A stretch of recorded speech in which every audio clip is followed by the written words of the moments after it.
Hey guys, and welcome back to my channel. In today's video, we're going to be going over the top 10 games I am hyped for in 2024. This is once again another video inspired by Arlo.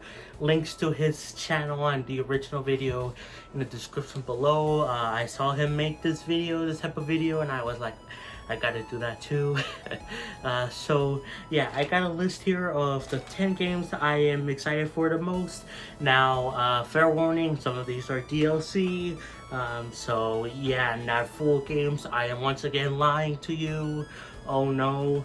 But I also do have some honorable mentions here. So yeah, let's just get right into it. Now, this list isn't really in a specific order, but either way, number 10, the one I'm excited for, is actually a game that probably most of you have never heard of, and that is Penny's Big Breakaway.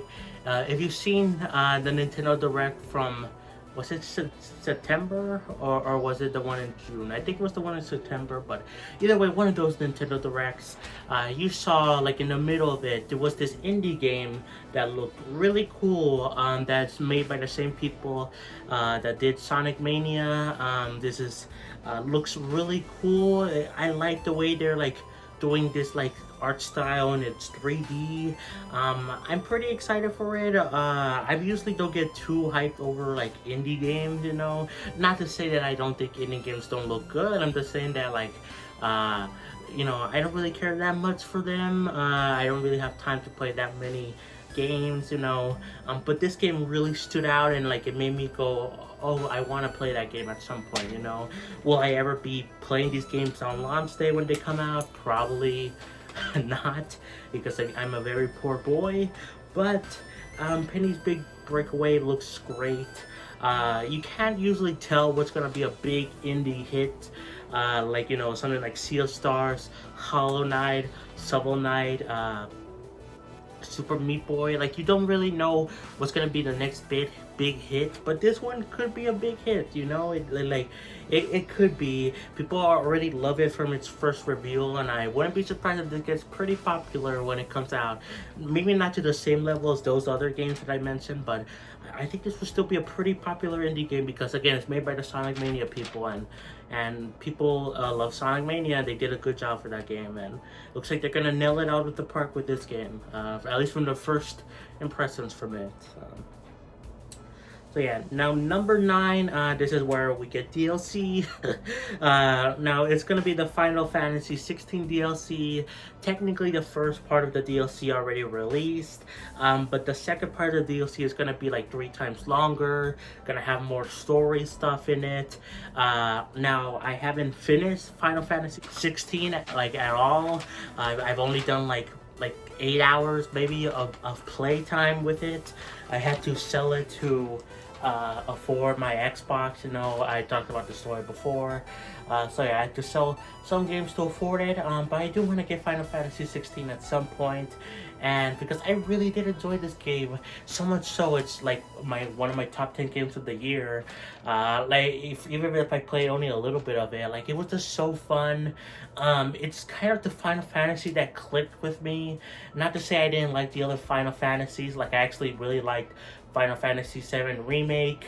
I played like many of the other ones, but like Final Fantasy 16 was the one that really clicked with me, and I wanted to keep playing more of. So yeah, I can't wait for the DLC. Of course, I need to finish the game and play the first part of the DLC, but you know, I'm still excited for it. I don't even think a release date has been sewn off yet, other than coming next year. So yeah. Number 8 is going to see kind of a weird game that I'm sure many people are not expecting from me, but this is another Code Recollection. This game was a surprise reveal from, I think, the recent Nintendo Direct or the one in June. I get confused when these announcements happen. I think it was the one that happened like recently, but either way, it was a big surprise because, well, yes, it just kind of shows that, yeah, Nintendo is slowing down with the Switch because they're doing remakes, remasters, all that stuff.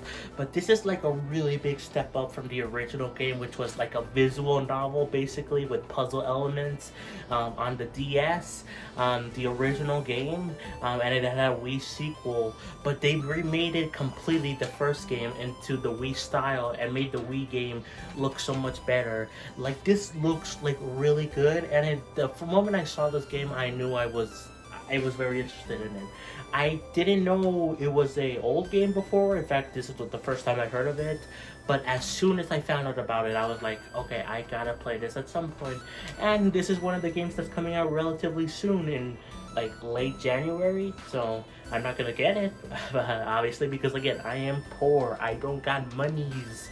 But I do want to get it at some point because it actually does look really cool, and I'm really happy Nintendo's finally tapping into its like niche demographic with like some of their games. You know, like this game is really niche, but even games like F-Zero, Metroid, they're finally start to bring those games back into the mainstream, you know, through stuff like remakes or new games on like pre-existing games like F-Zero 99. So yeah, this is really cool, and I can't wait for that game. Number 7 is a game I don't even think we have a full-on release date like at all. It's just sometime this year, but that is Star Wars Outlaws. The moment I saw this game, I knew it looked fun. I've been a pretty big Star Wars fan, even though I never watched any of the movies. I know everything that happens in the movies, and I watched the Star Wars Rebels, Star Wars Resistance, and then I know everything about Star Wars Clone Wars and stuff like that. But I was always interested in the lore, but not just the lore, the games that Star Wars had. And I was never able to play the games until recently when they started to get ported over to Switch, and then I eventually got the Xbox and PlayStation where they have those like big games like Star Wars Jedi, Fallen Order, and all the EA games. This isn't made by EA, which is kind of sad because it won't be going into Game Pass, at least it's not very likely to go into Game Pass. But even still, this game does look cool, and I really enjoyed the Star Wars games I played recently. Again, thanks to having these modern consoles and just getting them ported over to Switch. So yeah, I'm really excited for this game. It's gonna be interesting to play, not as a Jedi or whatever with the Force, but as a normal person. That's gonna be interesting to see. I don't know how I feel about that because I love Star Wars games for the way you can be a Jedi, but I think this will offer a unique twist. So, yeah. Now 6 is another DLC, and this one should be no surprise, especially with the background footage you've been watching so far, and that is Splatoon 3 Side Order DLC. I'm a pretty big Splatoon fan. I love Splatoon. I have issues with Splatoon.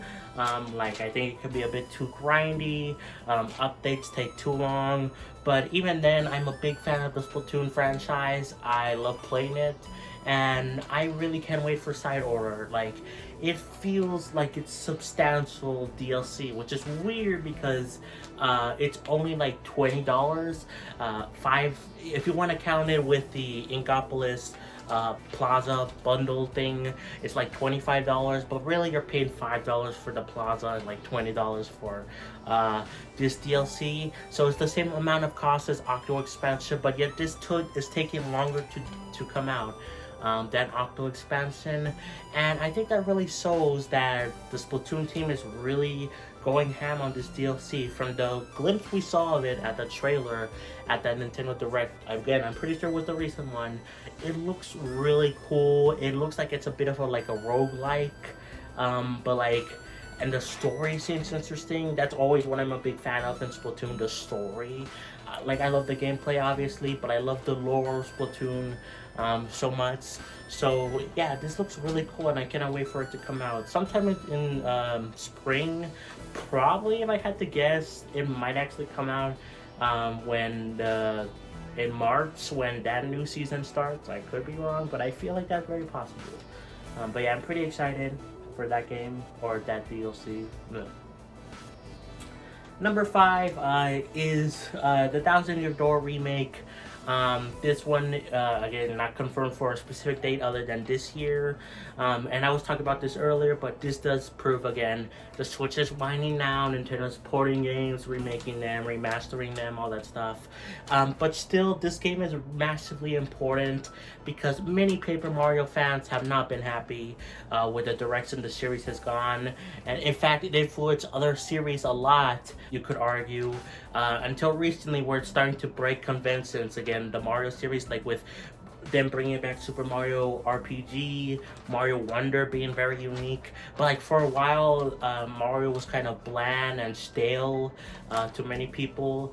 And Thousand Year Door kind of represents the fact that, you know, this style is coming back, and this is massively important for those Nintendo fans. And, you know, I've heard great things about this game. People love this game. They say it's a masterpiece, all this stuff, and I definitely want to try it out. I've always kind of been envious, like, oh, I want to play that game, but there's no way I can because I had a Wii that was backwards compatible with GameCube, but GameCube games are like massively expensive, and emulation, I have no idea how to do emulation for the most part.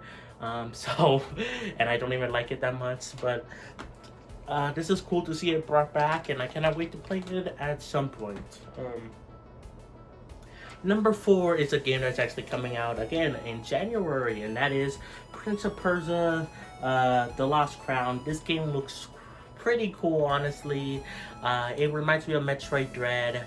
The moment I saw this game again, and like there's a lot of moments where I see games and I'm like, okay, that looks really cool. A game's first impression is massively important, but even then, even every subsequent time we see this game, I just think it looks so good. Like, even finding out that it apparently has a really good story, which is not something I expected. Like, it has an in-depth story mode from like the previews came out about it, and I'm really excited for it. It feels like, in my opinion, maybe a better Metroid Dread. Might be a hot take, but Metroid Dread was really good. The story was, I mean, there was story in that game, surprisingly, for like a 2D game, but like there was not much dialogue, not much, like, I know I haven't played all the other Metroid games at that point, and even still now, I play more Metroid games, but there is a story there, but I don't know, this feels more involved. The Prince of Persia, The Lost Crown, whatever, feels like it has more involved story, and I really appreciate that, and it looks like it has pretty cool mechanics, and it's pretty similar to Metroid Dread, besides the story being a bit above, so I think this might be better than that. But again, I haven't played the game yet, so I cannot judge, but yeah, this game looks really exciting for me.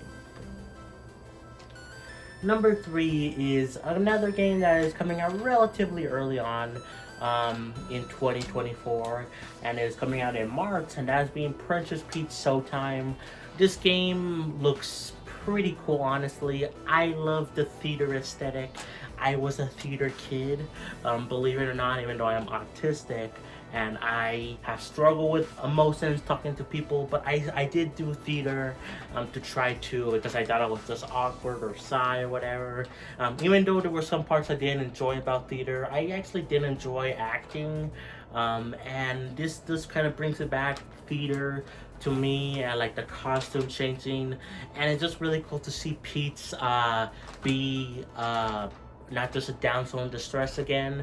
I've been really loving Peach not be that, because it's just so annoying. I hate that stupid trope, but I'm glad the Mario series is finally moving away from that with, you know, obviously 3D World, Mario Wonder, the movie, Mario movie, you know, I'm glad they're finally moving away from the damsel in distress thing of Princess Peach, and she's finally getting her own game again, and it's not as kind of sexist as the first game where it was all about emotions on the DS. So I'm really excited for this game. It looks like it has so much potential, and this is one of the few original games that is a bit experimental from Nintendo, which I do love to see some experimental games from Nintendo. I don't like just seeing like remakes, remasters, or the same series again and again. You know, I like to see some experimental stuff for them, and yeah, this is pretty experimental. Number 2 is Final Fantasy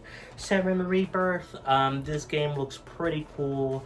Haven't finished a Final Fantasy 7 Remake yet, but I have done a pretty good number of hours in the game, and I played a little bit of Final Fantasy 7 the original, but I haven't even progressed that much in that game. I progressed more in Final Fantasy 7 Remake, but I cannot wait to eventually finish a remake and get to Rebirth, because like, I know the story of Final Fantasy 7. I know what happens to the characters, you know, especially one character that like doesn't make it out alive, but the second part of like the remake series or whatever could easily change that, and I'm really excited to see where the story goes, you know. And I cannot wait for that game to come out. Comes out pretty early on, I think, on 2024. Obviously it's gonna be a while till I play it. I still need to finish Final Fantasy 7 Remake, but hey, at least I got something waiting for me when it comes out. Now, before we go over number 1, let's go over some honorable mentions. So the first honorable mention is Sante Advance Risky Revolution. This game is technically a lost Game Boy Advance game that was planned to be the true sequel to the original Sante, but it was cancelled. I don't exactly know why, but it's finally being brought back for not just modern consoles, but for the actual Game Boy Advance itself. Like, this is actually coming out for the Game Boy Advance. Like, they're making physical cartridges for it, which is actually really cool. I love it when companies do this. Like, it's stupid, but it's a fun kind of stupid, because like, not many people are gonna buy them on the original consoles. Like, but like, I still love it when companies do this. And hey, at least this game released for modern consoles. I was actually kind of worried at first, because it was only originally announced for just Game Boy Advance, you know, and not that many people are gonna play that game, like what, 10 people or something. So I'm glad they finally announced it was coming to like Switch and like the other consoles, you know. So I'm pretty excited to play this game. I played a little bit of Sante, and I want to play more of the series. So another game, World of Goo 2, pretty high for this one. This was like one of the Game Awards announcements that looked really cool to me. I was excited for it. I haven't played World of Goo 1 yet, but I do have it on my wish list on my Switch, and I do want to get it at some point. And yeah, I cannot wait to play that game and then get to World of Goo 2, because again, I was really excited because this game is highly renowned as like being one of the first major indie games, like, you know, that took the world by storm, you know, on the Wii. So yeah, Star Wars Dark Forces Remaster, I don't know, I think we have a release date for this one. I think it's February or something. But again, Star Wars remasters, I love to see, especially for them to come over to Switch, because I've always been envious of these Star Wars games. I wanted to play them, and I finally can, and I'm so happy that when this comes out, I will get it at some point. You know, probably not right away, but I have like all these Star Wars games. I bought them all that were on Switch, you know, except for the pod racing game, but I will get that at some point, you know. The next game is Mario vs. Donkey Kong. This is a remake. This is probably in the bottom of the list just because this is just a remake of an old GBA game, you know, which could be easily added to the Switch Online service. I hope they add it at some point. There's the original Game Boy Advance game for Switch Online. I hope they add that. But yeah, even then it still looks good, and I am kind of interested in it. So next game is Apollo Justice Ace Attorney Trilogy. This game is a compilation of some Ace Attorney games. You know, they've done trilogies before, and I bought one of them, and I really am enjoying playing the first Ace Attorney trilogy.